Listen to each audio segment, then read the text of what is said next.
So this is my sister, Lacie Grossfold. Lacie's had a very adventurous career and started out her career working in finance for a big oil company. And then she's transitioned into carpentry. She was an anchor on the news for a while. And she also has done upholstery and now has her CDL. So with the CDL, I've completely given up hope that I will ever be Dad's favorite, but I'm okay with that. So Lacie had an injury at work a couple years ago that I think is a good story that talks a little bit about ladder safety. So Lacie, if you wouldn't mind telling us what happened, that would be great. I was working for a carpenter kind of as an assistant. We were re-roofing this house that had an A-frame roof. That's a roof that goes from the peak down to the ground. And we had all the roofing material off, and our ground surface was a wooden deck. And we were in a really big hurry because it started to rain while we had the roofing material off. So I had my ladder leaning up against the A-frame like this. And we should have been footing the ladder all the time, but because it was this narrow A-frame, we would get a little roofing done, then move the ladder. And it just seemed like a waste of time to move the ladder. So anyway, I was up on the roof like this with my ladder like this, not footed on a wooden deck. And it had rained a little bit, so the deck was a little slippery and the ladder slipped. And so I was holding on to the ladder like that, and the ladder slipped with me on it about 15 feet to the ground. And I landed really hard and I hit my face. And the impact hit my shoulder on one side, my elbow on one side. So I had cracked my shoulder and cracked my elbow. So I had 2 arm breaks basically. And the doctor said I may have had a slight concussion as well. I had a loose tooth, which kind of healed itself. But yeah, it put me out of commission for the rest of the summer pretty much. What was your recovery time like? It wasn't bad. I mean, I kind of missed our big jobs for the summer, but after a couple of weeks, I was okay. I just had to be really careful for a couple of weeks. I couldn't lift more than 5 pounds, so I couldn't really work at my same job. I mean, but you think about that, the financial impacts of missing the busiest season, especially when you're living in Alaska. Oh, yeah, it was not good. I completely changed my winter plans because I had been planning on kind of making enough money to go travel in the wintertime, but then I had to get a job. So it was so rough. So it changed your career, basically. I mean, it was kind of an in-between job sort of thing that I was doing at the time. But yeah, it definitely changed what I was planning on doing and made a difference. So I guess like coming out of that, what were your lessons learned?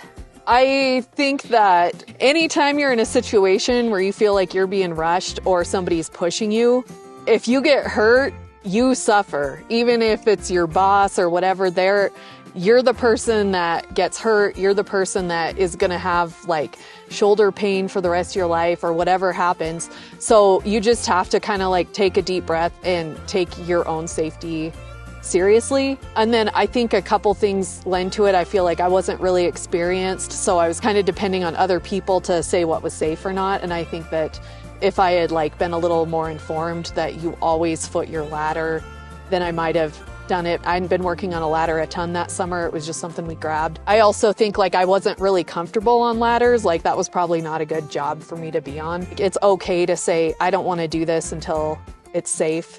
And you just can't let somebody rush you, because I think that somebody might push back against you, but ultimately they have to respect your wish to be safe. I'm curious what your thought is on the ladder setup.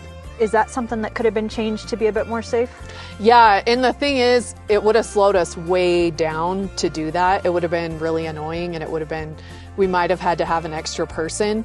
But when I got hurt, I couldn't help finish that job, and we were under a tight deadline.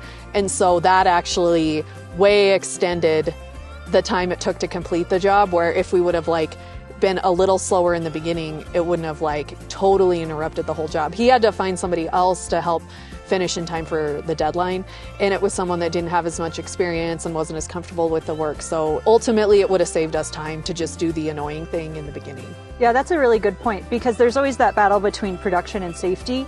And a lot of times when there is a big production pressure, we start rushing, and rushing is one of the main mental states that leads to accidents. So I think it's like a really good example of what can go wrong. And I think you make a really good point that it ended up taking longer. Yeah, I mean, it wasn't a really expensive injury as far as that goes, because I didn't have to be in a cast or anything. They just had a few x-rays, but even that was like a couple $1,000s. Yeah. So it makes a difference. In retrospect, it would have been better. I would have had a better summer. Everybody would have been happier if we could have just slowed down. I would have been happier. Yeah. Well, I'm glad that you're all right. Me too. Thank Yeah. you. Yeah, thanks for sharing your story. You're welcome. You know, it's like worst ex-boyfriends have like a head injury sense. Yeah. Yeah. Dad's laughing. He's having so much fun. You go back to the shop. The ladder won. I fought the ladder and the ladder won. Can we hug? No. She used to do this when we were little too. Hi, Rachel from Ally Safety here. If you enjoyed this video, make sure to check out the Ally Safety Toolbox Talk membership at allysafety.com. There you'll find an entire library of videos that are created to make safety entertaining. I'll see you there at allysafety.com.